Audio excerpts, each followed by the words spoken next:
Kumita ako ng 1,000 nang hindi lumalayo o nagbabiyahe ng malayo. Paano nga ba? Pwes, panoorin mo tong video. 10:30 nga pala ako lumabas at 11:30 na ako nakakuha ng unang booking ko. 92 pesos nga pala ang fare nito at paid in wallet na. Kaya pinuntahan ko na agad ang pick up location dahil malapit lang sa akin ito. Pagkakuha ko nga ng item ay umalis agad ako dahil naka-priority ito at 3 kilometers away lang papunta sa drop off location.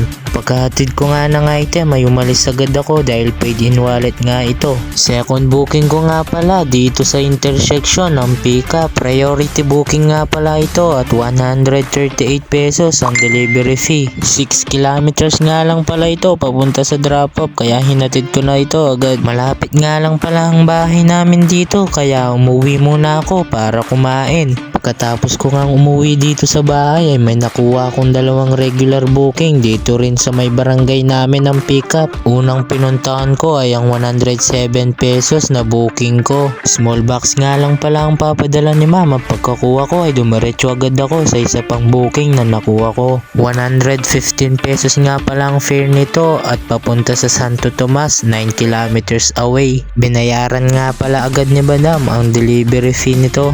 Pagkahatid ko nga dito sa pangatlong booking na nakuha ko kanina ay binigyan tayo ng 200 pesos. 93 pesos nga palang naging tip natin dito sa pangatlong booking na dinrap natin. Pagkatapos nga nito ay pumunta agad ako sa pang-apat na drop off location dito sa may Santo Tomas. Sa may San Fernando na pala ako nakakuha ng pang-5 booking. 145 pesos nga pala ang delivery nito at abono ng 1,510. 6 kilometers nga lang layo nito kaya hinatid ko na agad at pagkabigay ko ng item ay binigyan tayo ng tip ni madam ng 10 piso. Sa may SM na nga ako nakakuha ng pang-6 na booking. Regular booking nga lang to at kinuha ko agad. Pag alis ko nga dito ay may nakuha agad ako ng pangsabay na booking. Ang 7 booking ko na pala to at paid in wallet kaya wala tayong sisingilin sa drop off location.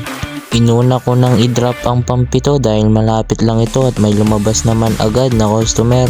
Pagdating ko nga sa last drop ay binigyan ako ng 120 pesos. After ko nga sa Bacolor ay pumunta muna ako sa regular customer ko para maghatid ng pagkain. 7 kilometers nga lang pala ito at 180 pesos ang babayaran sa atin. Pagkahatid ko nga nito ay 200 pesos ang binigay ng customer sa akin. After nga nito ay dito na rin ako nakakuha ng pang-8 booking ko. Regular booking nga lang din pala ang naging kasabay nito.